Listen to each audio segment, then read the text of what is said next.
Well, hello everyone, and welcome to another episode of the TFTuesday Podcast. My name is Zil. I'm joined here by K-Libra. How you doing, K-Libra? I'm doing all right. Started my day not long ago, but it's good to have you here. Yeah, it's nice to record, sitting next to each other. Yeah, I like it. And this new mic makes it much easier for that too. It really does. I gotta say, the sound quality out of this thing with just like two people sitting next to each other is actually really fucking good. Yeah, So I'm really happy with it. And yeah, I don't know. Now I just have this idea of like studio and everything like that. That's like very far off, and I don't know how probable, but it'd be nice. we can dream. Yeah, Yeah. we can dream. Maybe someday. Maybe if like the Patreon hits $1,000 or something. Then who knows? Like, oh, we can start situating a little space. Yeah. At least in your place, because your place is Yeah, like that's true. your space is pretty open. Yeah, it would be good for that kind of setup. Oh, we figured out how to use your microphone properly, so Yeah. that could also work too. Yeah, that's true. Yeah. I'm the big dumb about that. No, not dumb, not dumb. Well, if you want to help us fund our dreams of doing this in a podcast someday, you can always join our Patreon at patreon.com/TFTuesdayPod. We do amazing things in our Discord, like we have an entire channel just for Pool Toy TF because I am Pool Toy Jesus. Did you make that and I just didn't notice? I think I set it up or Bolus suggested to set it up. It was one or the other. I think Bolus suggested it, and then I was like, "Yeah, let's just fucking do it." So now there's just the thread with Pool Toy TF. Have a bit of memery. People Yeah. appreciate that. Yeah. Oh, we have great memes in our Discord. The memes are very dank. Okay.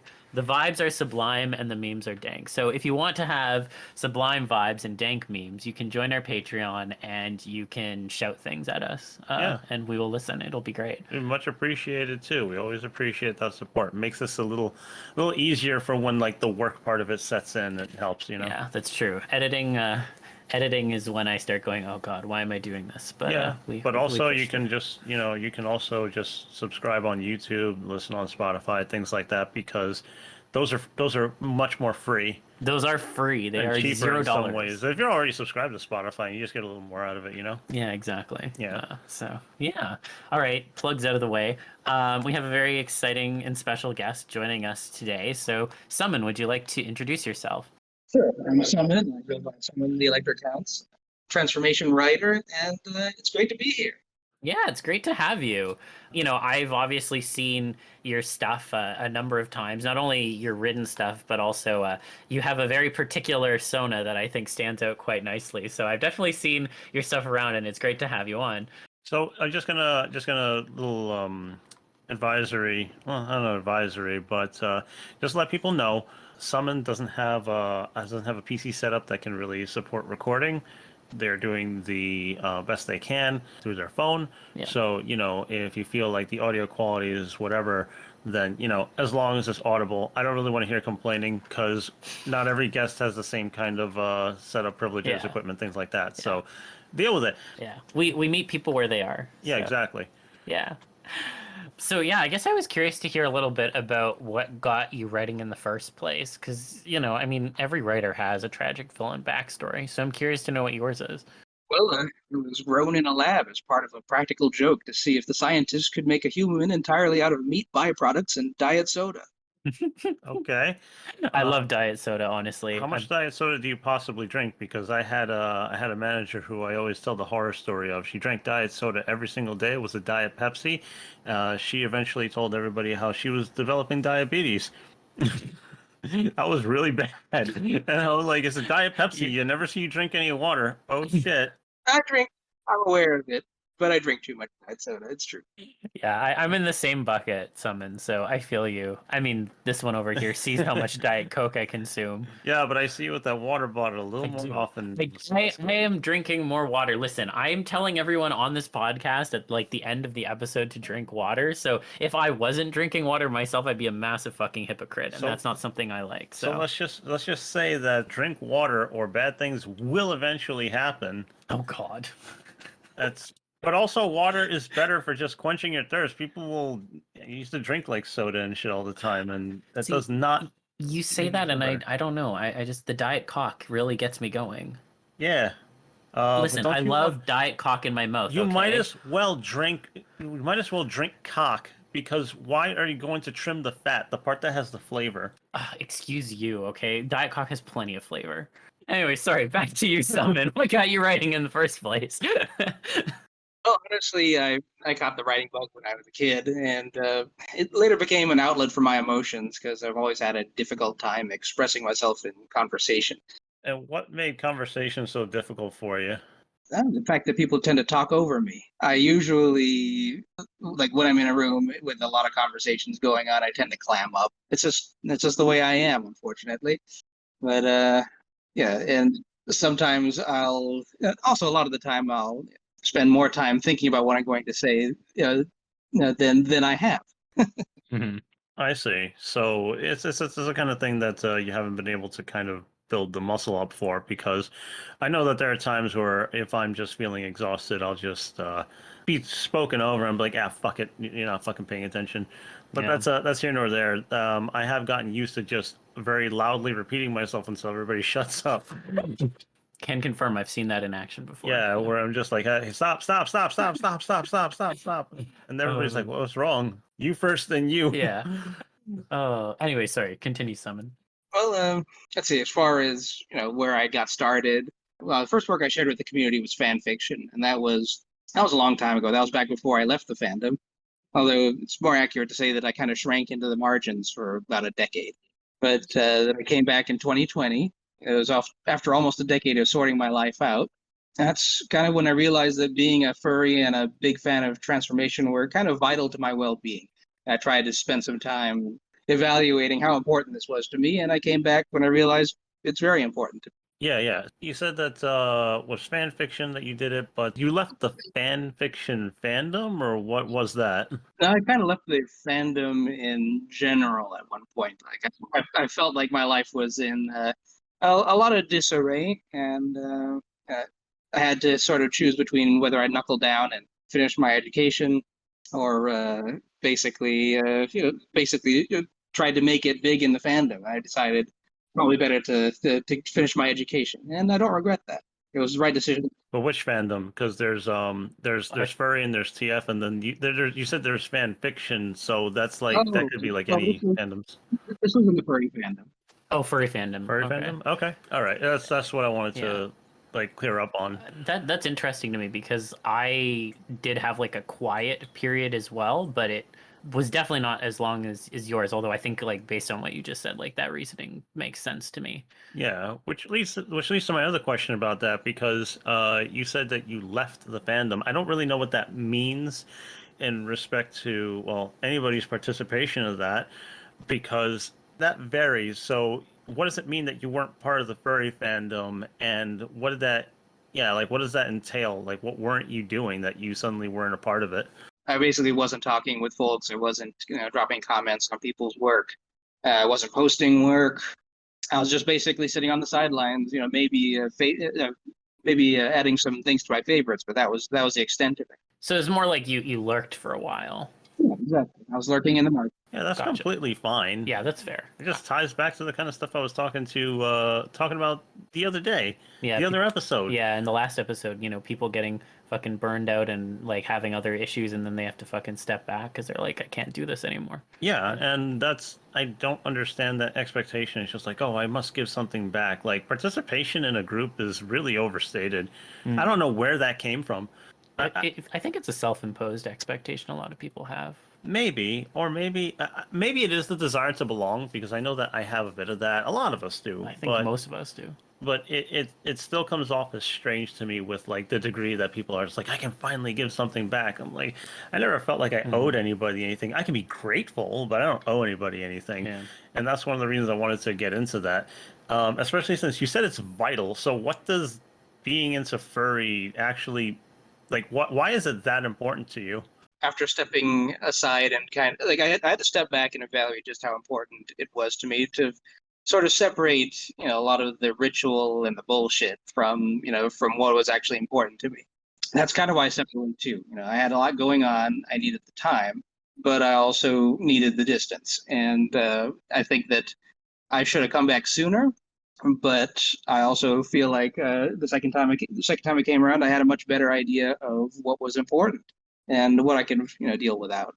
So do you feel like it's a core part of your identity and that's why it feels vital, or is there something else that like makes it vital to you? It's a core part of my identity. Like a lot of the people that I identify with the most are furries. It's pretty much inseparable at this point. Yeah, well, that makes sense. It's like a one part identity, one part social. Yeah, all right. Now, you said you came back in 2020, which was quite a year. Was there something specific that caused that or triggered that to come back at that time? 2020 was 2020. I just got sick of quietly watching the masks come off, watching the thin veneer of politeness, give way to the naked truth. There are people that want us to die because it's convenient. How do you face that? And there's nothing like a dose of mortality to motivate someone to change up their routine. Yeah. So when they scream up at you and say, "Save us," you look down and say no. That's what these people did, yeah. You read Watchmen? No, I haven't. I'm familiar with the scene. Oh, so someone knows what you're talking about. I don't know what you're talking about, but please go ahead. I shot and I scored somewhere. The buckshot hit somewhere. Oh, so I'm curious then, what would you say best describes just why you write what you write? Like, are there any specific life experiences that have contributed to that? Well, let's see. I write to have fun. I write to get ideas off my chest. I write to express myself. I also write because it allows me to give something freely before it can be taken away. Also, as far as the experiences go, I love travel. I love going to new places, experiencing different things, looking into new disciplines. I basically I like to be a jack of all trades, and I used to be afraid that like why I've started sharing my writing more is that I used to be afraid that my perspective wasn't valuable. I'd invest a ton of energy into my work, only for no one to bother looking at it. That was the fear, and that was the reality for a while. So, I'd be an ass not to mention my relationship with Reese. He's done so much to encourage me, to cheer me on, and his courage and optimism. They've completely reshaped my voice. So it's no surprise that several stories of mine feature him and his original characters. Who is Reese? Reese Doby, or he's on FA under Striker Q12. He's my steady boyfriend and my fiance. Oh, Okay, wonderful. well, very nice. Congratulations. Yeah, I know that sometimes, we owe a lot to friends or a passing voice, things like that, or a past influence. So I thought it was important to emphasize on who this person is or was in the scope of your life. Yeah, and how he continues to influence you. So I Yeah. think that's really wonderful. But I am glad to know that. Yeah. We met before I started writing again. So we'd only just met when I wrote. My memory is a little bit fuzzy on this because I don't remember if I was writing as a result of his inspiration or if I was writing before meeting him, and then he was the one that persuaded me to post it. But in any case, he definitely supported me and got me and convinced me that I should post this story with this idea that I had. And that story was Boris's first time, and it was the very first thing I'd written that was gay and erotic. And up until that point, only 2 people had read any of my work in the last 10 years. And after I posted that story, I had hundreds. So I kind of won the highball lottery. Okay. So do you feel like that added to your motivation? Sure did. I mean, now I write because people read it and seem to believe that I'm suited for it. And that's still just wild to me. It hardly seems real. Writing has opened doors with super cool artists and made me a lot of friends. I really wasn't expecting it. All right, cool. The thing about that makes me wonder is, you said people tell you seem suited to it. I mean, I had a few voices telling me I wasn't suited for making my visual art. Mhm. So do you feel like it's a very strong motivator? Is that a bigger reason for you to continue writing than to do it because you like it? It's certainly a powerful motivator after people sort of non-verbally tell you, for a long time that your work isn't worth it by never even bothering to pick it up or read it. Like with visual art, people can be cruel when they assess what's wrong with what they see. With writing, people never, like, the cruelty is people never even bothering to pick it up to read the first sentence in the first place. They don't even give it a chance.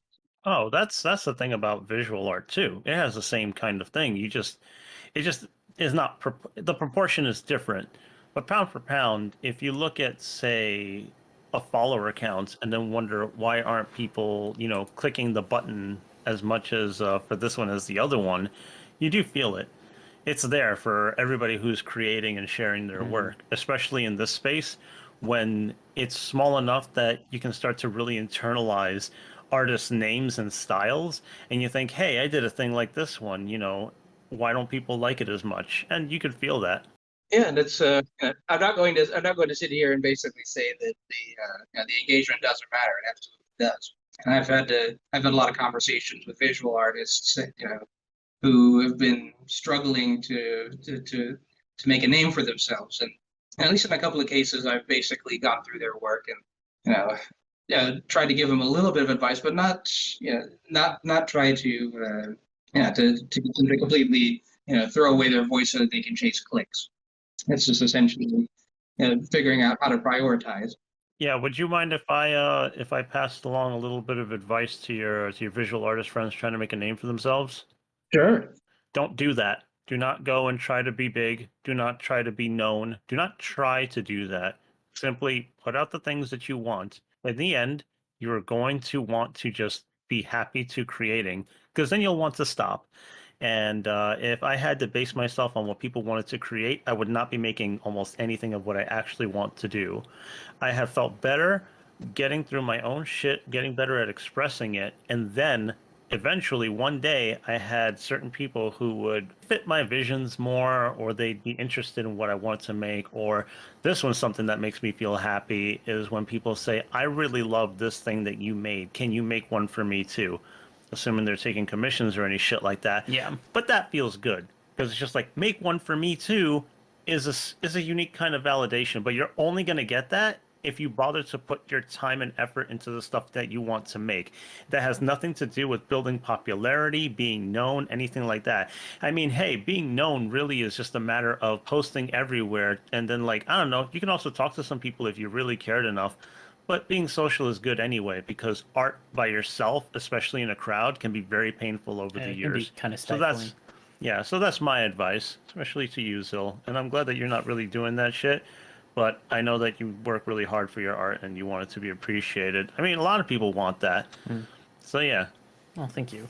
And yeah, I mean, to I guess add on to that, I think that I find that the challenges that people face in getting their art out there and having it even read or seen or whatever, each kind of medium has its own challenges. And obviously, to your point, Summon, earlier about how sometimes people don't even pick up the story to read the first sentence. It can be really difficult to build an audience when you have those specific hurdles. But I think, again, to Libra's point, I think he's right in the sense that if you set out to become a big name, you are likely going to set yourself up for failure because you're not looking to produce art that will actually fuel you in the long run. Because if you're just doing art to satisfy other people, eventually you will hit the point where you no longer have it in you to satisfy other people, and you won't have something to fall back, which is the art that you make for yourself. So heavily agree in the sense that the best way to develop is to do the art that you want to do. And if you can, like you said, Libra, talk to people who, are doing art as well, may have similar interests, and try to be social with those people, because you're not gonna jive with everyone. That's just the nature of people being people. But at the very least, you might start building at least some semblance of connections of people that you do actually vibe with. The only way that you can do that is to go out there and take a chance. It's all, at the end of the day, a game of risk to some degree. When it's when it comes to being social. But it's better to play the game than to not. Yeah, just do things that you like. And also, one more thing, in case you're wondering, oh, my friend managed to succeed and become a big name.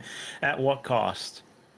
There's always something to it. I have a few personal friends who have kind of worried about that. And one of them was just actually telling me how she wanted to be very big. And oh boy, so many conversations of I don't know how to do this right. And man, it feels like I'm wasting my time, or why am I not doing this? I'm like, stop trying to be famous. Stop it. Well, speaking of, I guess, famous-orness or fame, I'm curious, Summon, as to like what your biggest inspirations have been as a writer, both either as other TF writers or non-TF writers. I'm just curious to know like what about their work has influenced you and why do you like them?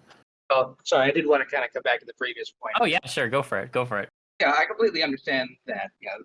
And you're right. The you have to you have to have your you have to make the art that makes you happy, and that's the greater part of it. It's the most important thing. It's a fundamental. Yeah, hopefully this is not too controversial, but sometimes it's also nice to have an awareness of your audience. People are investing their time and they're investing their time and their energy, especially for writing, just to pick up a piece. Like, I'm grateful for everybody who picks up one of my stories and tries it out. Gives it a read. That takes a lot of investment, and it's respectful to your audience to also not it's important to respect your audience, even if this is the tricky part, because if you start making the content that your audience wants you to make without wanting to make it yourself, then you're setting yourself up for disaster. Yeah, exactly. If you are only making what you want to make and you have no understanding of the audience that you're speaking to, then it's shouting into an empty room. So there has to be a balance between the two. That's basically what I'm arguing. What's the ideal balance? That's entirely up to you. That's the beauty of it. Oh, I completely agree with that. I just really like to front the. I completely agree with that.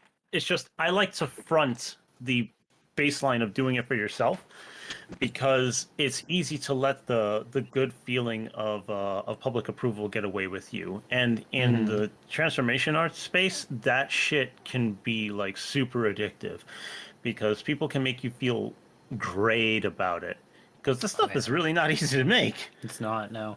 But you're right. It is one half of two wholes. So Yeah, it just let I think that people should allow that to be a very nice bonus to hopefully expect. I mean, after all, and again, I'll mention the previous episode I did. It's good to let people know that you care at least a little bit, and I explained why, so I don't want to get into that. yeah, but it hearing from your audience, that feedback is invaluable, and it really helps people continue to do the things that they like to do. Yeah. So it's so important. Because likewise, it's one thing to have people who make this very special kind of art that makes a huge impact on you, but it's also equally rare to have somebody who creates regardless of public input. Those people are also fairly uncommon, I think. Yeah. But yeah, it's two ways. I just I'm very, very wary of the drive to become famous. The drive to become famous or to meet with public approval. Those are the things that I'm like super wary of now. But trust me, I do understand and I relate to what you're saying, Summon, with trying to not be completely apathetic. Especially, this comes with the fact that, again, if you like something of somebody's, show it in some little way. It could be really good. Try a few different ways. It makes people's days. Yeah. Every comment that a person drops shows that they've invested in what you've posted, basically. And it could just be a 2-word comment, or 2 polite words. If it's 2 polite words, then that's an investment of another kind. But at least it shows that they saw your work. Yeah, pretty much. Yeah. But like, I remember I think everybody has had that person in their Twitter DMs that just says hi, and that's it. Yeah. And it's like, well, and if that immediately puts a person on the spot, like, what do I say to hi? Like, where's the icebreaker? What's going on here? I immediately throw the ball back into the court. It's like a game, Yeah. Hi, yeah, hi. How you doing? Good. How are you? Like, Good. Nothing. And I'm like, okay, that's it. Yeah, I'm always like, I don't know what to say to this. I'm much the same way. I try to give him a chance. It's like, maybe try to ask him a little question. Like, hi, how are you? Hey, can I help you? And sometimes they'll open up after that. But the fact that they reach out to you in the first place is it shows that they at least acknowledge you. Yeah, that's true, and it's a good thing. So for the most part, I think. Yeah. Yeah, it's a good perspective. People want to talk to you sometimes. Yeah. But yeah, back to the writing question. I'm curious, like, what writers have like been an influence on you, both like other TF writers and non-TF writers. Well, let's see. For non-TF writers, I've really enjoyed Jim Butcher and the Harry Dresden series, as well as Brandon Sanderson and the Stormlight Archives. The former because of the characters that he makes. They're all you can connect with them quickly, and then he attributes a lot of depth to them over time. And also the stories that he weaves are all they're interconnected and but also very earthy and tangible. And I like and Brandon Sanderson's work is great because I like his extensive world building and immersion. And I appreciate both qualities in writing, and so those are two artists I really enjoy. But there's also guys like Carl Hyacin, Hunter S. Thompson, Charles Bukowski, just because they're hilarious and earthy and really countercultural. I've been reading a lot more of their stuff lately. And I know that's a pretty scattershot selection, but I like to incorporate ideas from all over the place as long as they speak to some part of me. And as far as transformation writers go, there's so many. I mean, there's Zen, there's Nex Canis, Kotep, Gabriel Moon, Von Krieger. I got drunk with that guy, Gabriel Moon. Yeah, we did at FE. Nice. Yeah, he's great. Great guy. Sorry, continue. I mean, there's Tyrion and Reaping and Zeem. There's just so many great, great contributors and great writers. It's just a bonanza of stories and kinky inspiration. Okay, so I want to know, you used the word like a couple times, like earthiness, or what do you mean by that? Being completely unpretentious and authentic. Oh yeah, that makes sense. I've never heard it put that way, at least not with that word. Usually something earthy. Well, it's like it's riffing off of Down to Earth, right?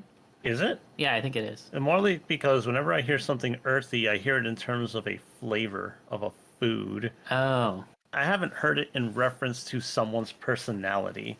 I have. So I don't know what that means, because to say down to earth is like, oh, okay, you're here with us on this planet. Yeah. But to say earthiness makes me think of you're out in the woods, it's nature kind of thing, and it gives me a different impression. So like an earthy flavor, an earthy texture, but an earthy person, I didn't know what you meant by that. Sure, I understand. That's well worth asking. No, I mean that they're guys who are right here with us and have a lot to say about the experience of being at the bottom, basically. Yeah, no, that makes sense. Yeah, okay, I gotcha. I do appreciate that sort of attitude and outlook, because that's where where most people start. Yeah. It's very much the most important thing to keep in mind before you become a total piece of garbage. So I'm curious then, obviously, we've just talked about like a bunch of the writers that, have had an influence on you or that you admire. How does that generally affect, like, how do you generally approach world building within your work with all of that in mind? I know that you've written a number of universes, and so I'm just curious to understand how you approach world building, given that it's clearly such an important part of your writing process. Well, I first want to preface this by saying that I absolutely love world building. I can't stop. But I usually start simple. First, I don't even intend, oftentimes I don't even intend to build a setting. It just kind of grows naturally out of a single idea. The trick becomes figuring out when to stop doing the world building and then start crafting the actual story. Otherwise, the world can turn into a huge monster that becomes more important than the story.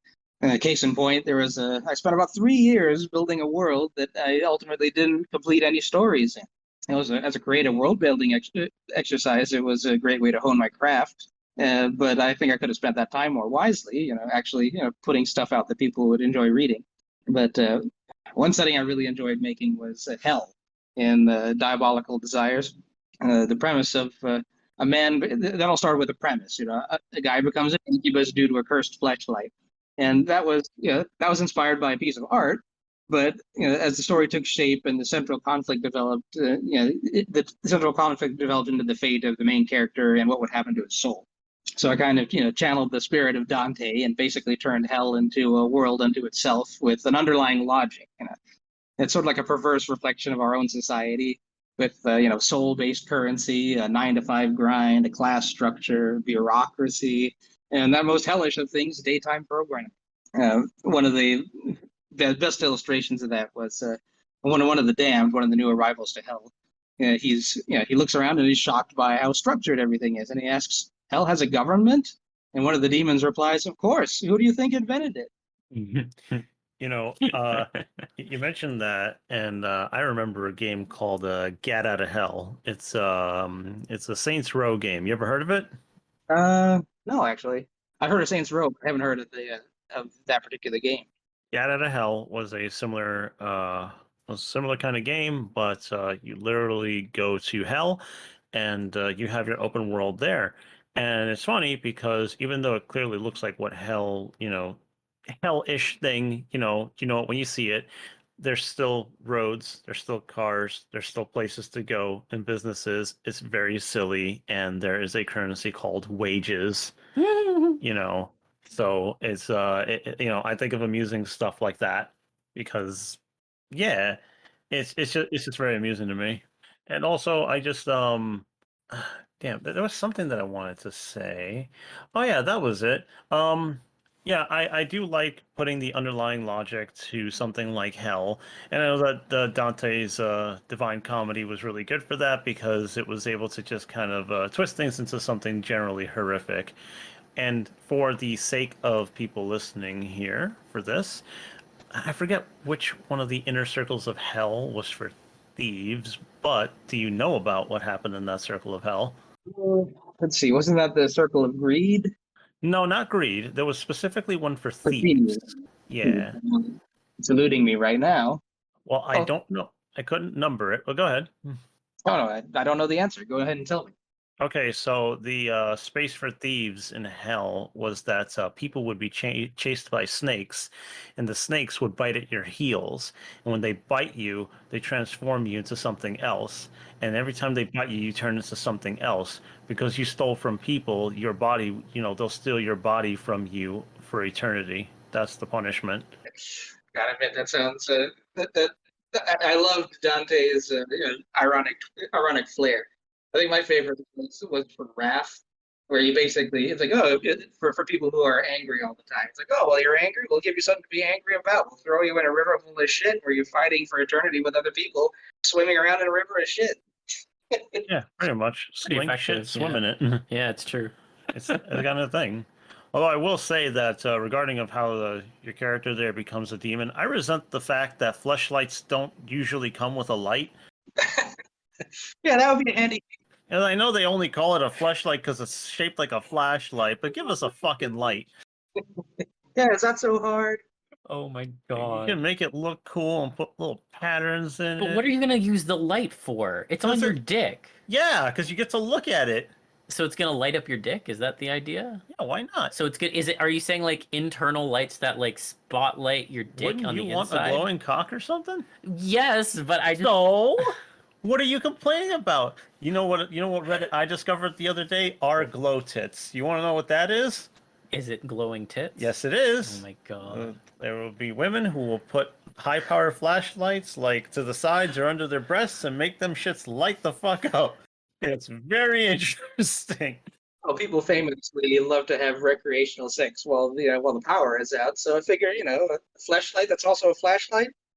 Plenty there. Now, I would recommend being able to use the cap on the end so that you can, little module technology, very simple shit. All you got to do is thread on a screw cap so that you can actually use it as a flashlight if you want. Oh my god. Or you could do it in the dark. Put lights in it. It could be Okay, fun. but like realistically, I'm sorry, I'm gonna speak at this from an engineering perspective. I'm gonna bring the engineering perspective. How the fuck would that work without being bulky as shit? Oh, let it be bulky.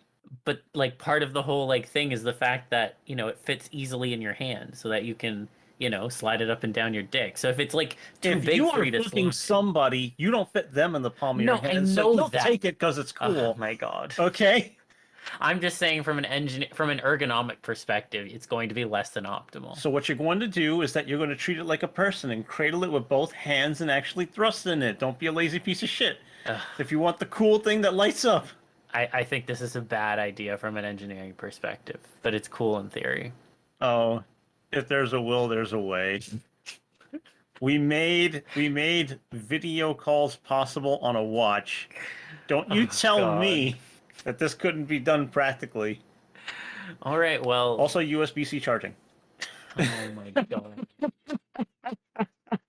I feel like I'm being given a design like assignment in like engineering school. Oh, I don't Like, want to do that. I'm trying to have fun here. no, I know, because my mind immediately goes to how would you make it, and I'm just like, I don't fucking know. I mean, think about it. If someone's character had to, had to turn on the fleshlight, it's like you like use the fleshlight but never turn it on. Like, well, what are the lights gonna do? Nothing. That actually would be a really funny like cock tease kind of like TF story where there's no TF. You just like use the cursed object, but you didn't use it properly, and then you put it down, you walk away, and that's it. We'll go with be hilarious. We'll go with the slow kind of thing that he did for the Kane of 20, which I got to read. So you just like you'll notice that the dick is like a little visible at night, but you swear you're just like your night vision adjusts. It gets brighter and brighter. Oh and then God. other shit happens, and then you could go from there. I don't think you could hide that in a pair of slacks at work, though. I don't give a shit. Obviously, you couldn't hide what was going on before. There's no way you could hide that. Hiding a normal erection in slacks? Well, I mean, everyone was influenced by it. Hey, we're getting way off track. I want to pull it back actually to the tropes in TF writing. So I know there are some. Are there some like tropes that you really dislike seeing in TF writing, and are there any that you feel we should just move on from? Well, generally speaking, I find the tropes used are less important than the execution. There are tropes that I might not necessarily like, but if they're well written, or if they're done, or if they're presented in an interesting way, I'm okay with it. But that being said, this is going to be the minority opinion. It's going to rub some people the wrong way, but identity death, like from a writing standpoint, it just feels cheap. Like if you start writing a transformation story and you know that nothing will remain in the main character's body or their personality when it's done, then it excuses you from the task of creating an interesting protagonist.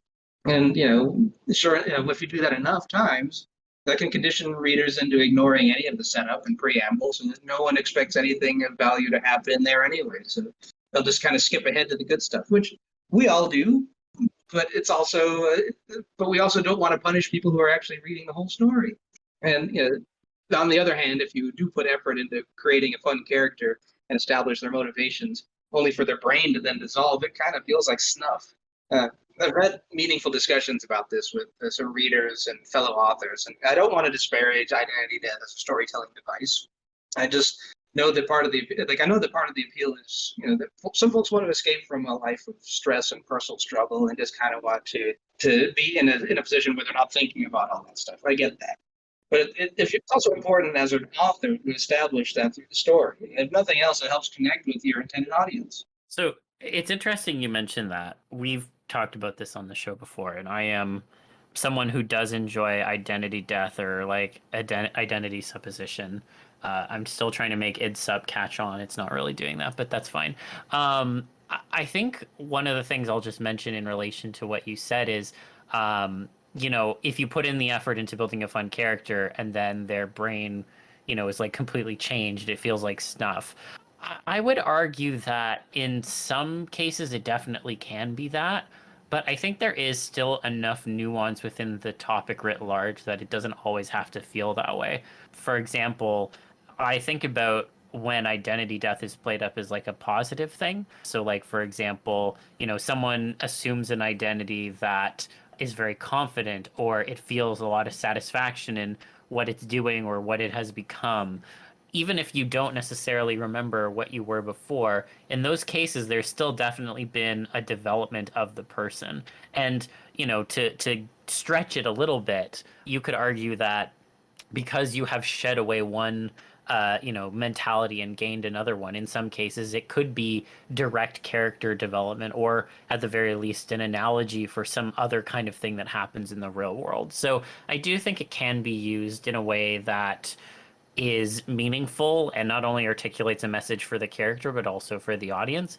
But I also get that it's like just not people's thing sometimes, and like that's totally understandable. So it depends on the kind of story you want to tell. Yeah, like, because if we're going to be talking about it in like a porn sense, maybe you don't want to have an existential crisis, which that kind of stuff could do depending on how you frame it. But existential crises are hot to me. Good. Anyway, sorry, continue. We're talking about the other people here. Yeah, I know. I'm sorry. I'm sorry. Selfish. I know. Very selfish. Me. identity death is something I also don't like, but I think you could still build an interesting protagonist around it. Because I'm going with the baseline of making this for like satisfaction and porn and stuff like that. And it's not very satisfying to think that, the fun stops at where the person used to exist, Yeah. theoretically. Mhm.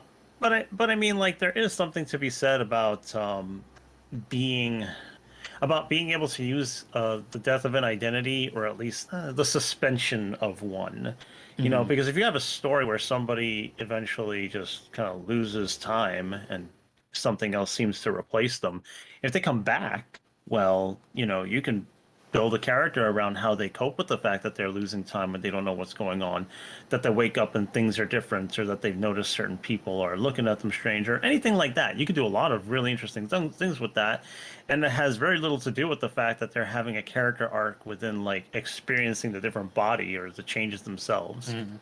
My main counter is that if you have a person who completely, like, their personality just completely dies, their identity dies, and but the person that they become is something resembling what they wanted to be, that's still arguably not character development to me, because the character was going to be developed, is now gone, and you replace him with somebody else.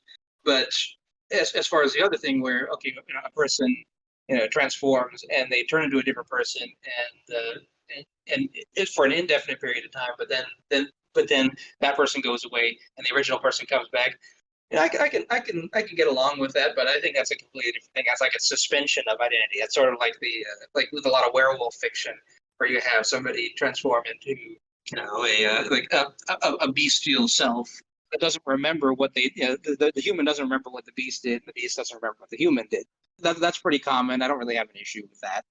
It's just killing killing a person's personality off just feels a little bit off to me personally. And I get that this is just me. Not everybody's going to feel that way.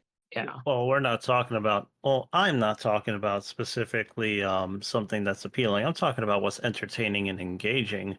Berserk does this well because Griffith. And if you don't know about that, Have you read Berserk Summon?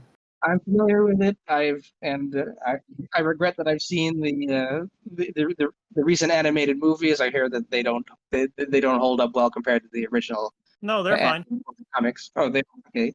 They're fine. The quick assessment I will give you is don't watch Berserk 2016 or 2017. They're terrible. Everybody agrees, and I watched a few episodes, and I easily see why. The 1997 anime is a very good adaptation, despite its changes and omissions. And the Golden Age arc movies are quite nice, but they too had to make sacrifices for the sake of time and content and just what is okay to show to people, which there is plenty that you cannot. But yeah, that being said, Berserk does do that very well, because the main villain of the story, essentially loses who they are, and you kind of wonder, is some part of that still alive in you? Could you possibly remember what you were? There's like shades, there's twinkles, there's the hope that maybe you will stop being the terrible thing that you have become. And there's like no further like character arc going on in there, but it keeps the situation going and it's engaging. It's like, come on, what's going to happen next? And it's all because of the one choice of, all the choices that led to other character arcs. And that is a way that I think it really works. And again, this has nothing to do with being hot. I just find it the opportunity to be very engaging and interesting and entertaining. Yeah, and I agree. I think that the hope that some part of that person remains is a hell of a motivator for a protagonist who's trying to bring that person back. It's a good quality in a villain for sure. Yeah. Well, I think one of the things I'll also say is I think that lends itself better when it's not necessarily the main character. And obviously, having read a lot of your stuff, Summon, I'm curious if there are any specific traits that you enjoy assigning to your main characters outside of, like, obviously there's the stories and the captions you've written that are from the lens of yourself. I've noticed that many of them often have a specific confidence that perhaps lends to their adaptation to the TF a bit better than the average TF victim, but I don't want to presume. So what specific traits do you like assigning to your main characters? My characters tend to be people who without a lot to lose. And kind of going back to the diabolical desires for a moment, Flynn, the main character, he's trapped in a soul-sucking job, and before he gains the ability to suck souls. Max from Hot Zone, my biggest project, he starts off as a convict. Donato, he's a monastic monk who just doesn't fit in with his community. Elaine is a guy who got laid off during the pandemic. Tom is a penniless himbo. I think you get the idea. When things aren't going so well, change is good. Change is opportunity. Change is necessary. And I have to admit that I've also got a major soft spot for having my own OCs become vectors or instigators of other people's transformations. Just about all of them are either contagious or have some magical ability to change others. Tom is the only exception. His condition is entirely the result of New Jersey. So yeah, fuck Jersey. Please make that state better. But why? What did New Jersey do? Well, its unique terribleness is what makes it all possible. So it's just Jersey. Get in Jersey, leave or don't. I don't know. I mean, look, I've had very little exposure to New Jersey, but I have driven through it more than once. And just driving through it, I'm like, yeah, I could see that being the reason. Yeah. Because goddamn, New Jersey sure is a place that you don't want to exist in. Man, just, you would think that crossing a bridge and having trains is, useful for that. It's not. 2 or 3 hours to get to some fucking place I had to go to one time to try and see if I could get a job there. And it was like in some tucked away place. It looked like I was driven up just an asphalt road in the woods on a hill. I'm like, there's an office here for dispatching cars? What the fuck? Hashtag just New Jersey things. Shout out to all of our listeners in New Jersey. All 3 of you, I love you. I'm sorry I'm disparaging your state, but I hope you end up living somewhere better. You can love where you live, but please acknowledge the things that need to get better. I'm not going to do Stones being here in Florida. Ugh. That is fair, and you have my condolences as well. Fuck Florida. Yeah, it's not great right now. It's fine. Miami's fine. Yeah, Miami's fine. I guess I'd like to move on to kind of talking about like the allegory and themes that you have in your writing, because I know obviously it's a big part of not only what you write, but why you write. And so something that I've really seen within your stories is your penchant for leveraging allegory to parallel story events. And so I was curious as to what first drew you towards framing and developing stories around allegories. Well, to me, transformation and allegory are inseparable. You can't suddenly turn into a dog person and not have that affect your life, or your interactions with people around you, and the way the world sees you. Knowing that, it feels silly to try and separate the dog from the tail. Why not acknowledge it instead? Build a story from it. Okay, because I mean, again, it always depends on the intent. So it could just be entertaining. It's kind of like Beavis and Butthead in a way. Beavis and Butthead are incredibly stupid, monstrously dumb, and like they can just be really terrible people when they're not being just stupid. Mm-hmm. But the entertainment is also in when people don't notice that, when they're just like, you 2 boys are the stupidest little kids I've ever seen. Get the hell out of here. That can be fine, but it's always great when it's just like, that was a wonderful impression. It was. I wasn't trying to do Tom Anderson, but you did. But I was just kind of like, there have been other people who just, they got that kind of attitude. Get out of here, you stupid kids, But then other times, there's like the episode they walk into an office building and they're just like at their desk. It's just like, oh, are you 2 the new interns? Just get up there and yeah, that's your desk and we'll be right there. It's like, what do I do here? And it's just stay at your computer and just make sure that just help us out with these files, okay? And they give them no description, and Beavis is there just like slapping the keys. And somebody walks up, looks at him, and it's just like, wow, you're very productive. I'm glad you're here with us. So basically what you're saying is you can have TF stories that are just like laughing at the absurdity of things or just enjoying something within the story without having an allegory. I'm going for entertainment, you Yeah. know? And because I just like to make sure that there's an awareness kept that there's so many things you could do with these ideas. Yeah, of course. But something I will say that I do like about how you do it, Summon, is the way you kind of play. You use that allegory to play into social commentary that you've definitely displayed in some of your pieces, which we'll get to some more of that in a bit. But I'm curious, are there like any specific takeaways that you hope your audience comes away with after they read a piece from you? I have zero subtlety when it comes to the messaging. I mean, I hope readers feel uplifted and encouraged at the end of my stories. If you see yourself or someone like you changing, adapting, and coming out stronger on the other side, it might encourage you to rock the boat a little bit too, or test the narrative that change has to be costly and unpleasant. Life gives us enough examples of unpleasant transformations, aging, injury, addiction, death, horrible people getting elected by stupids. Faced with this, I love feel the like stupids. sometimes the stupids are endearing, but not all the But time. not all the time. No. Sorry. Continue. But if you're faced with this, if you're faced with these negative examples, I think it's important to counteract the story that tells by imagining a world where transformations could be good too, even if they're a little fanciful or indulgent. Yeah. Okay. It's good to do the social commentary. Artist politics. Absolutely. That's it. Yeah. There's So, no getting around that. there's no such thing as like apolitical art or anything like that. You may think so, but your values The are general always going to you, be not there. summoned. But yeah, sorry. Go ahead. Yeah, I mean, so you like doing political commentary on it? Well, not political, but social. But it ties in. Eventually, Yeah. it leaks into that. So, I mean, it's good to know that you do that. Some people do get really kind of iffy about it, and I know that my friend Dragonstorm has caught a lot of flack from just straight up doing things like, oh my God, now I'm forgetting their names because it was all negative reinforcement. Who was the last White House fucking like not the Speaker of the House? But no, not her. Not Nancy Fucking, Pelosi. You're thinking not of someone else. Pelosi.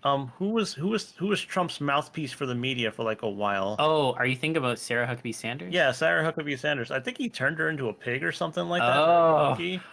people definitely got pissy at him over that, didn't they? Yeah, there were either the ones who were like who were fucking Trump shits, or they were just like, why are you making this political? Yeah, it's because all our lives are political. Art is political. Are you telling me that the punishment story of turning someone into a widely, disliked creature is only hot when it's not real people? Actually, there are people out there who only get off when it's like celebrities and stuff, and that's a whole other bag of shit. Yeah, but like, come on, man! Don't you want to bring this closer to reality? Don't you want to see that punishment come out? You fucking assholes! This does come back to our earlier discussion about creativity versus audience sensitivity. I feel like if by writing these stories and putting them out there, it's pretty clear that the people who were offended by this stuff aren't really engaging with it. It's the people that tend to agree with it and cheer it on. The folks that I would like to have around are the ones who are who end up reading it and liking it. So it ends up becoming a sort of natural selection. Yeah, no, that's a good point. If you're making stuff like that, because again, it's the content you want to make, and there's the people who are like, all like offended or whatever because you're being political, well, then you're right. You know who you don't necessarily want to be engaging with on a day-to-day basis. Because if we can't mock Republicans while they're taking away our rights, what can we do? But also, we want them to see some of that mocking. So I kind of like it if they engage with that. Like, if you think you're so smart, you're going to be the next one. The government is going to be controlling, and you two will be grooming the kids. And and like, aha, found you, found you. We got one, folks. Ding, ding, ding, ding. We have a winner. Yeah, exactly. So, like, thanks for agreeing with me, everybody. But also, come on, speak up. Yeah. Raise your hands. Show your entire ass to the chat. Yeah, do it. Like to say. So, one thing I have noticed as like a theme or a trope or what have you in your stories is you really like to take patently absurd TF triggers and really lean into it. So I was curious as to what inspires you to lean into the absurdity inherent to TF with these triggers and like the themes that you have in your work. New Jersey. Why would anyone transform in New Jersey? Let alone all the other stuff. I mean, I feel like I'm pretty lucky, to be honest. I think I'm here in the transformation fandom at a moment where people have been in it long enough to appreciate some very silly, very self-aware mischief, and more to the point, the timing is also where we currently share this planet with some very absurd and powerful people, and it's always fashionable to poke fun at them and the products of the world they built. That's And I'm just glad you guys let me get away with it. So, do you feel like it helps you stand out against like scientific realism scenarios or more like traditional magical triggers? A bit.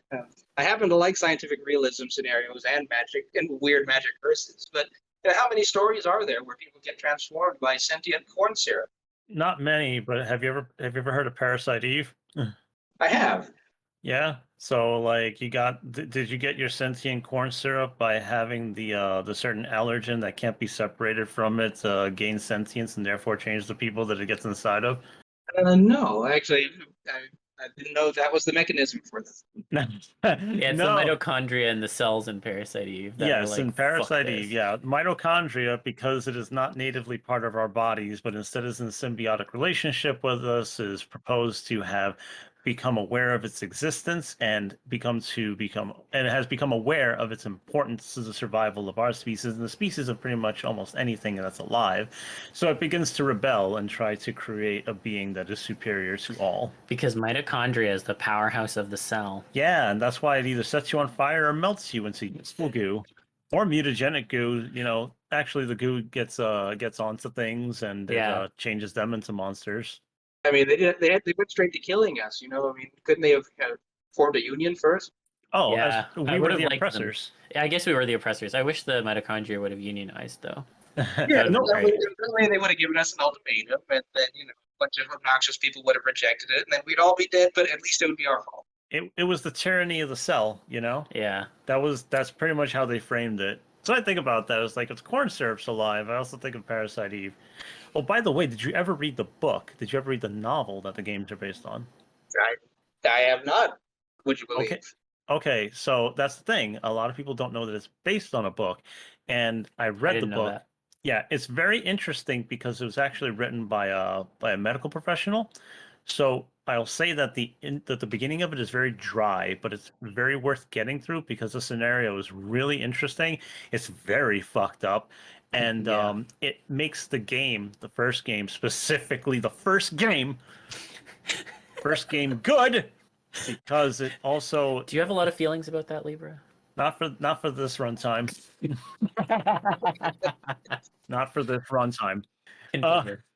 Anyway, just to wrap that up, it's cool because the game turns out to be kind of a sequel to the book because it gets directly referenced, and it's like, oh, okay, so that's what you meant when you said this thing happened in Japan like X many years ago.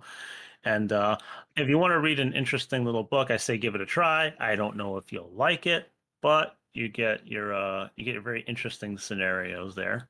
All right, I give it a look. Highly recommend. So then, we've obviously talked about sentient corn syrup and mitochondria. What would you say your favorite TF trigger that you've written has been? Well, let's see. Despite all the various approaches, I think I'm kind of old-fashioned. I love a good contagion transformation with bonus points if it's triggered by a certain body fluid. Which body fluid? The one that's stored in the balls. Actually, it's more like produced in the prostate, But is it? I'm going off of that old meme. I want to see a swollen prostate at some point, Oh yeah, give me the biggest, thickest prostate. Yeah, just like turning out gobs and gobs of the wonderful stuff. It's like instead of like the frog sack, it's just like the puffed up like sack behind the balls and just empties pushing out. Yeah, there you go. Come on, I like monsters. I could get behind that. That'd be fun. There's your little cum sack. You could tickle it too. One of the best parts of writing as a medium in transformation is that you can discuss just how large a person's prostate became because you wouldn't be able to see that otherwise. That's true. You can visualize it. Well, yeah, if it gets big enough. That's why I said I literally described how it could be visualized. Yeah. I could draw it if I want to. It is next time on TF Tuesday, Libra draws an enlarged prostate. So as I'll be drawing this, it'll be slowly mosaicked. That's what's gonna happen. First, we start with a nice round bowl, and then we add detail, other bowl, and then stick. You add stick, okay? Joke's on you. This is actually a photo from a medical journal. I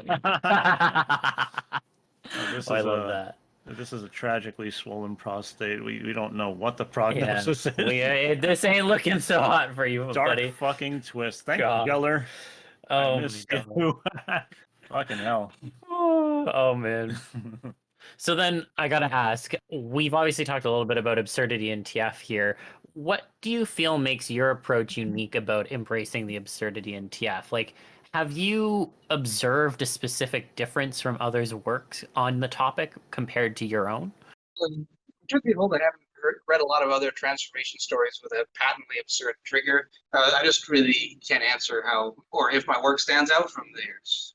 But I figure that if the mechanism is cool, people will be more willing to suspend their disbelief and to embrace the crazy. Okay, I didn't hear you that well the first time. You said you did or did not read a lot? I don't know. I have not. Okay. Why haven't you? Like, what? Why haven't you delved into like a lot of other people's stories? Oh no, he meant with absurd triggers. Oh, with absurd triggers. yeah, with I'm absurd sorry. triggers, yeah. Okay, so you haven't seen a lot of it. Like, have you read a lot of stories and just not caught the like, this isn't really all that wacky. It's kind of typical. See, for a lot of the time, it's also my own readership bias. You know, I like reading the stuff the stuff that turns me on. A lot of the stories that have that quality don't happen to have an absurd transformation trigger. I don't think it's because it's not inherently a sexy thing or a fun thing. It's just that's just what I've encountered. Mm-hmm. Okay. Yeah, no, that's fair. I get that. It's not. I mean, you could end up looking for different things, but I think that happens like gradually. If you're open to new things, what ends up happening is you look for stuff that you like, and as people add elements to what you're already looking for, if you enjoy it, suddenly you're like, oh, okay. Maybe you start looking for that specific thing, which also bleeds in other things, and before you know it, you're like, oh, I like a few new things. Yeah.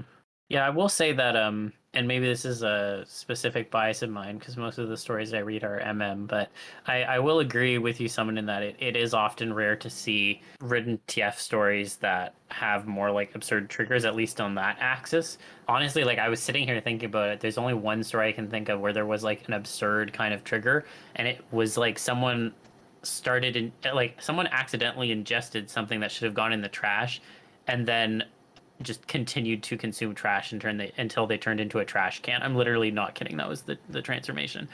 That was pretty absurd, but like that was like the only one I could think of. Still trash. Yeah. Libra is giving me this look right now. Yeah. Well, I might as well mention it because it's an idea that I've had and I've been thinking about a little bit. I haven't figured out how to turn it into a sexy transformation story. So maybe you guys could help me out with this one. But my idea was I like to go on morning walks, and usually when I do, at least one person almost runs me over. That's not something I enjoy, but it's just the reality of it. Yeah, that's Florida. Florida is full of that, and I was gonna have a story where there's a guy who gets a flat tire and has to pull over on the median of a very busy highway, and he gets stuck on the median, and like there's so much traffic swirling around him constantly that there's just no opportunity for him to escape the median. But because the city says that there's no human habitation allowed in the median, the power of bureaucratic oversight ends up turning those people into animals so that they can then adhere to the law. And it's a slow trend. I dig that. I hope you write that. I would love to read that, actually. It would just be a commentary on not on how these massive these massive and constantly busy highways kind of carve up the world essentially and take things away from us. But I haven't figured out a way to make that into a sexy topic. So that's why I haven't written it yet.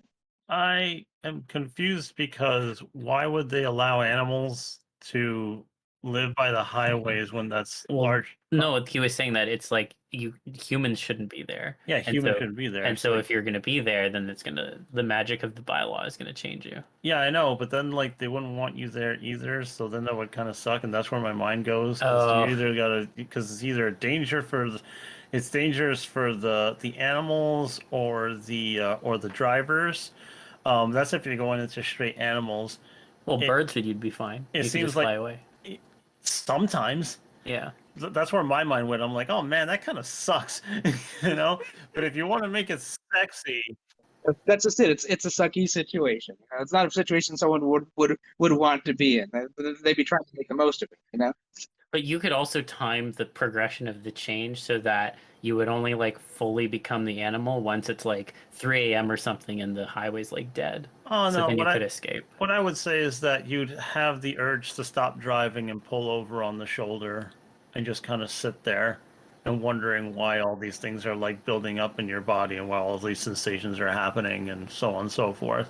Yeah, That way you could do a little thing where like, oh, I've noticed these cars eventually get towed from the shoulder, and I don't know why some of those show up sometimes and nobody really talks about it.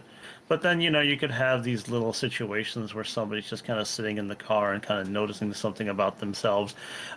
When they feel like they're too different to exist in like normal humans' dwellings or places, they end up, just kind of driving to the shoulder, while they're still able to drive, and just kind of wandering out into the woods and leaving their car behind until, it gets towed. I could see that working too. One of the ideas I had was that it's a slow transformation, and it kind of gradually dawns on him that he's turning into an animal. But he runs into other people who are further along on the transformations who are also stuck on the median. Eventually, he finds out that everybody's trying to escape the median, but everybody has their own plan on how to do it. They haven't really, they haven't really combined together their efforts to try to successfully come up with a strategy to get off the median. And by the time, sometimes people try and then they get struck, and they get struck over and over again, and no one can tell the difference between what was whether what was struck was human or animal or somewhere in between. Fucked up. Yeah, that would be dark. It's Kafka-esque, but that's kind of what I'm looking for. I can't mix sexy with that concept. So you write the story how you want. But Yeah, that's how it makes me feel. I'm curious then, are there any specific social issues that you keep intentionally coming back to that you find lend themselves well to a TF setting? Of course, yeah. There are a lot of tangible issues, and my poor characters have to deal with, like intolerance, disenfranchisement, police violence, safety violations, wage theft, gaslighting, fraud, poverty, pretty much everything related to Web3, from crypto to NFTs to the metaverse and AI. These don't seem related, but they all kind of bundle together nicely when you imagine them as part of a general effort to rob you of everything that they can take. Now, these threats appear too big to take on until you remember that the people behind them are really fragile. At some point in most of my stories, the main character realizes that, and their enemies kind of lose power over them, usually right before their enemies turn into gay, horny animal people. Yeah, it's fiction, but there might be a kernel of wisdom in there. Capitalism. Yeah, that's always the final villain. Final villain of our age is capitalism. Always. Especially now that we're in like late stage decaying capitalism. Everyone's favorite version. It's like every update it gets worse and also falls apart a little bit more. Yeah. And now you can kind of look back at the beats of where we got here and just there was man, because think about like turning people into animals and doing it all over the world and shit, which would be fucking horrific. But also it's part of this this sentiment that some people have adopted where they don't really want to do anything about what's happening, but they do hope for a complete collapse of every system so that they can have a fair shot at living, which is just so fucked up. Like, this is where we are. People speedrunning the apocalypse. Yeah, pretty much. There was a report out today that said that we're going to hit 1.5 degrees of warming in the next 5 to 7 years. And I'm just like, great, wonderful. Cool. I feel great. It's just one. No, it's just one though, man. It's 1.5. Why are you so fucking worried? This is my fucking job, dude. It's my job to worry about this specific thing. Well, good job telling people about it. Join the sunrise movement. Yeah, really? Yeah, seriously. I mean that seriously. Like, Okay. No bullshit. That's Why what don't we people should talk do. Going forward, then. Yeah. I mean, Not even it's- joking. No, I'm not joking. I mean, it's focused in the U.S., but like, Who it's cares? That's like one of the places where that shit could grow for like in a meaningful way. oh, absolutely. I mean, it is growing in a meaningful way right now. Well, more.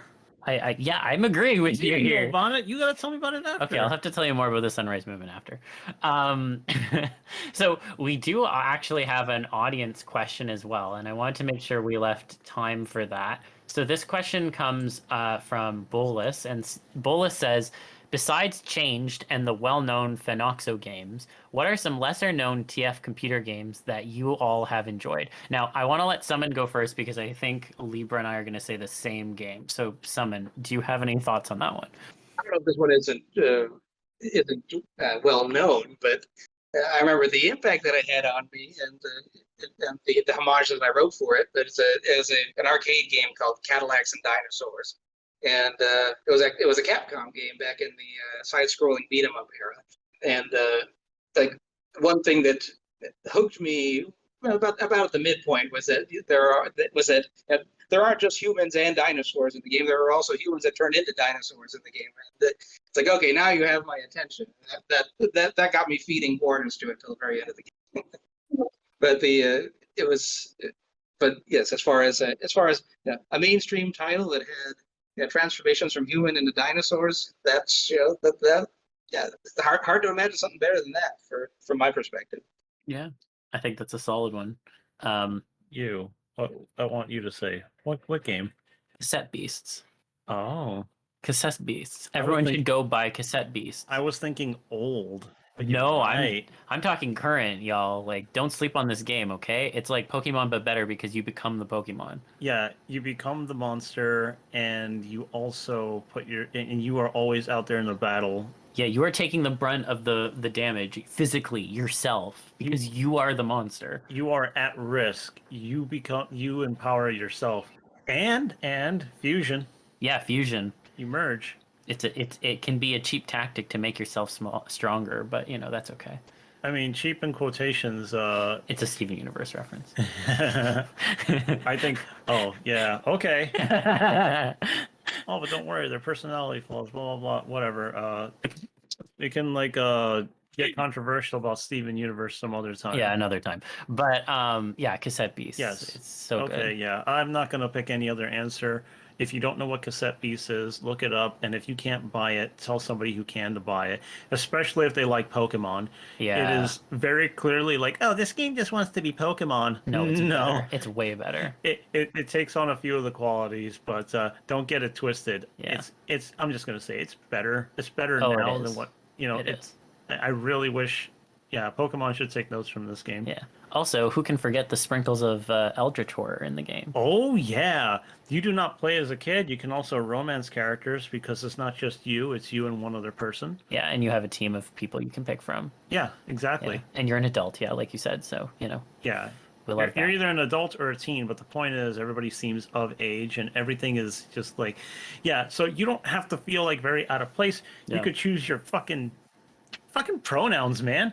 Yeah, which is great, honestly. Yeah, and you could change it literally at any fucking time. It's awesome. Yeah. That is awesome. Yeah. Yeah. So everyone, it's on Steam. Go check it out. Give this game some love, y'all. Wherever it's the really fuck good. you find it, buy it. Yeah, it's really good. Mm-hmm.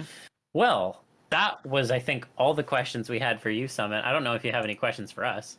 Well, what's next for the podcast? That's a great question, actually. Well, next week is our season finale, and we have a super exciting underground live recording from FWA that we'll be publishing. So I'm very excited to share that. I think it is a great way to kind of cap off the season, especially given that it started with a live episode at MFF. So there's some nice bookmarking there. I love a little bit of that shit.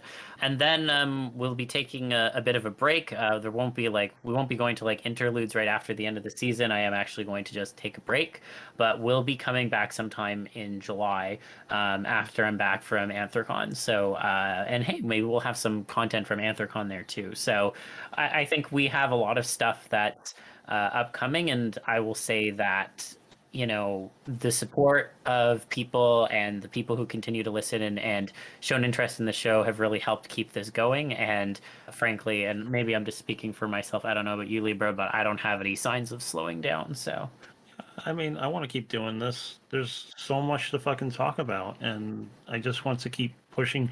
And I want to keep repeating some things until it reaches more people too, Mm. because I really enjoy this, and doing this thing specifically, like you summon, has opened up a lot of doors for me.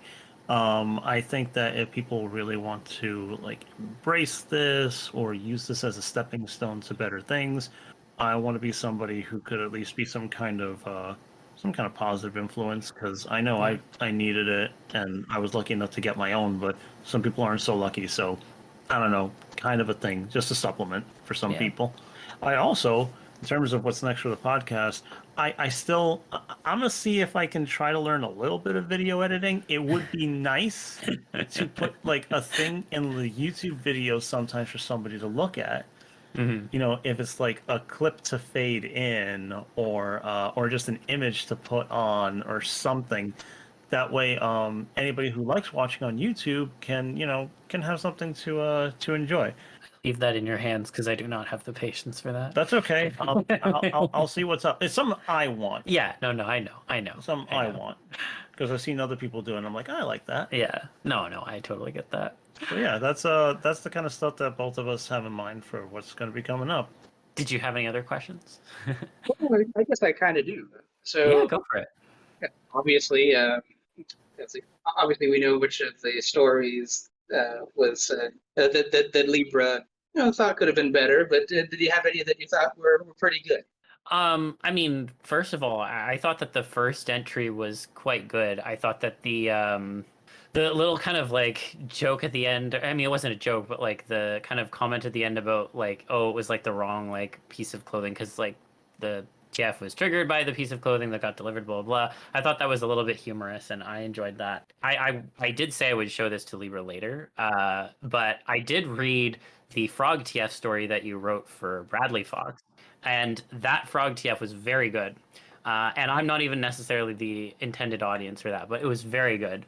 So I really enjoyed that one. I think there was another one I read that was this one wasn't like a specific story, but it was like a series of captions that you did that I also really enjoyed. It was like this werewolf guy in a gym. I think it was fairly recent from like stuff that you. It's that sort of mini sequence by Frusha, right? Yeah, exactly. I really like that one. That was her very first work doing any kind of transformation art. It was amazing. It was Yeah, she did a really good job with that one. Yeah, she did a really good job with that one. So I really liked that one too. And then there was the story about someone becoming a Deathclaw that I liked, but now I'm forgetting the name. Let's see, that was Radiant. That's right. I definitely had a lot of fun with that one. So what's interesting is that both Sid and Elaine actually began as modded characters from Bethesda games. I see the connection, yeah. Yeah, but yeah, those are the ones that like really stood out to me. So Oh, cool. Let's see. How about you, Libra? Did you have a chance to read more than the one? I didn't, because I actually didn't expect to be part of this conversation, so my research was very limited. I Yeah. do know that I at least took a look at your page, checked out like, your basic stance on things. It's at the very least that I do. Like I noticed that you had an interesting journal entry where you suddenly felt like you became aware of things in the transformation fandom that you did not imagine existed, maybe you attitudes, want to things like understand that. them. Yeah. Yeah, and I was just kind of like, huh, okay, that's pretty interesting, because the stuff that you mentioned, as far as I'm concerned, was just like, it's always been there for me. Yeah. Yeah, that was like it's something that I didn't realize people were as enthusiastic about it as I did until I saw how many people were talking about it at one of the transformation panels at FC, and I was like, wow, that was quite a revelation. Just being in that situation, it's like, wow, people are really earnest and into this and appreciate it. And while it's not my thing, I think I want to understand where people are coming from with it, which is why I asked. And that was, the answers I got were, oh, they were wonderful, they were insightful, and I think I better understand where those folks are coming from now. Yeah. I usually infer, because I don't often speak to people who are into that stuff. At least when it comes to like, because like Zill's the only one that I talk to about like identity that stuff, but even then, I keep arguing with him that it's that I don't think that what I don't think that what they like counts as that. You can't see it, but I'm dabbing right now. Yeah, so there's that. So I get to talk to him from his perspective, but it's like I don't think that counts. But okay, I'll It's- fight but, you on that. but it's a much more interesting conversation that I'm glad to have. As far Yeah. as like the feral transformation stuff, I mean, I have some stake in that. Hmm. And then, but as far as like an inanimate stuff, like it can be good. Depends a lot for me. Um, but the rapey shit, nah, yeah, Yeah, that's that more of I an have. interrogation than a conversation. Yeah, that one I'm like, I'm not a fan. And I don't like to say non-con or dubious consent because they both kind of like leave open to the possibility. Like if you're saying like, oh, it's dubious, so you're free to think that it might be rape, it's kind of like, ah, great. And non-consensual is just it's just like euphemistic language for what it is supposed to be, and I don't appreciate having my intelligence insulted that way. Mm. So that's why that's why. But otherwise, like, hey man, rape is like super common in porn. Yeah, unfortunately. Tragically so. I am not surprised that it would come out in this. Yeah. But I think, one of the things I appreciated about that journal in the first place was kind of like you posted it so that you could solicit a conversation. And like, what is this podcast if not soliciting conversations, right? You were doing it kind of in your own way. And I think I really appreciated you doing that because I think it's important for us to have these kinds of conversations. And, as Libra was saying, like some of this stuff is so prevalent in the media that we're consuming, but we don't necessarily always have the spaces to actually like question it and talk about it with other people. So I thought it was really cool that you were kind of, at least in your own way, making that space to talk about those topics. Yeah, I'm not trying to be whatever about it, just that I'm just so like jaded by it Yeah, you're very jaded. after like the years of fucking exposure. I'm just like, why do you always got to do this, Yeah. But there you go. It's out there, and it hasn't gone unnoticed by other people as well. I mean, you can ask others about their opinions, see if they feel the same way that you do as well. Because when I can't talk to people about those things directly, I'll at least ask like, hey, does this make you feel weird, or do you feel fucked up about this? Yeah. Like, what is it? And yeah, I mean, that's what clued me into your show in the first place. Also, the fact that you're creating a space to talk about this in a long form, which keep it up, guys. It's you do excellent work. Thank you. Glad to And know it. yeah, I appreciate that. And hey, I think one of the things that I think we really, Libra and myself really pride ourselves in is having these conversations. And, sometimes, maybe the temperature does rise a little bit, but I think it's important to have the conversations because this is the space to have them. And I really appreciate everyone who comes on who, chimes in and is here to talk about their views and what their takeaways are from TF. I think it always enriches people to hear those perspectives. So. Yes, if things get heated, then I don't know, let them get heated. Just learn how to cool down. Yeah. Because sometimes there's no other way to have it, and just remember, like emotions happen. There's nothing inherently wrong about it. It's about just making sure that you don't let them consume you and shit doesn't break down. But yeah, I mean, shit's upsetting to some people. You got to relate to that. Yeah. I will keep saying that I'm very aware how some of the stuff may come across to people, so I am prepared to deal with that in most cases. Yeah, there you go. Yeah. But yeah, I mean, I'll get a little more familiar with at least a few more of your pieces and see what I like. I'll get back to you. I'll see how that frog story is because yeah, I don't know if you know anything about anything that I do or say, but I love frogs and I love frog transformation and stuff like that. Yeah. So it's fun. I will vouch for it. I think someone did a really good job. And I mean, Bradley Fox commissioned it, and Bradley Fox has good taste too. So Bradley has commissioned me. Yes, as I know well. That. But That's also, why I'm saying. Yeah, that. it's nice to work on Bradley's stuff. Hey, Bradley, you showed up in the episode. Bradley Blue Fox or what? Blue Paw Werewolf, I think, as well. Yeah, I think it's just Bradley Fox on FA. Yeah, or Blue Paw. Yeah, I've seen like both names. Yeah. But yeah, he's cool people, and I met him at FWA. Cool guy. Yeah. There you go. You get around and you leave some decent impressions on people one way or another. Keep doing your art. I know it's fucking hard, but you're getting better. I got it's last few months. It's been tough to sort of balance my time, but I feel like I'm in a much better place now, and I'm hoping that I can finally post this big thing that I've been working on. But that's it. It's much more of a human interest and a more of a long form piece than I've done before. So there's a bit of anxiety there whether or not it will land. But I feel a lot more comfortable posting it now, thanks to all the transformation community and all the and how great you guys are. Oh, well, Appreciate thanks, that. dude. I appreciate that. Yeah. I just, again, I'm going to tell you, if it doesn't land with people, it might hurt, but just remember why you did it in the first place. You did it because it was something you wanted to do, and I think that's really important. Yeah, do not lose that. It will fuck you up if you forget that, okay? Yeah. But it's been a really good conversation. We've gone on for a couple of hours. Yeah. I mean, if you want to come back sometime to talk about something else, you can always let us know, yeah? Yeah. All right, cool. And before we go, obviously, if people would like to find your stuff, where can they find you? Well, mainly on FA. Like, I've got a Twitter presence, but let's be honest, the You birds. can increase it a little bit by talking about it here, yeah? Well, I mean, I'm just saying, it's like the bird's seen better days, and I think that FA is the place where you'll find all the art that I've commissioned and all the stories that I've written, all in one convenient place. And I think you said you also have a Patreon? I don't, but as a matter of fact, my good friend Lomas does. So Lomas is that runs a Patreon called Imp's Paradise, and it's it's the one that's been making the sexual Tyrannosaurus comic.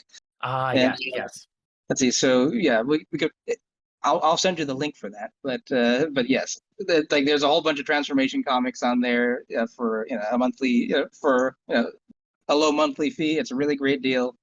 I think you should go for it. But Awesome. going back to you, because you said you could be found on FA, but I just want you to very clearly state what your FA handle is so people can actually dig it up. Summon the Elector Counts. Got it. Summon Perfect. the Elector Counts. All one word, Yeah. and it's All one all word? spelled the way it sounds. Amazing. Well, thank you so much, Summon, for coming on, and thank you everyone for listening. I hope that you enjoyed listening to this as much as we did recording it. Keep an eye out, of course. Next week will be the last episode of season 3 before we take a break and then come back in July. I'm pretty proud of how that live recording went, and I have no idea what the sound quality is yet because I haven't listened back to the recording yet, but you will definitely hear the din of people in the background. So I hope that adds to the ambiance. But in the meantime, of course, I hope that everyone has a fantastic week. I hope that you get some good rest, keep an open mind, and of course, stay TFy. And we'll see you all again next week. Remember, you are not alone in this abyssal darkness. We are here, and we shall face the chasm as brothers.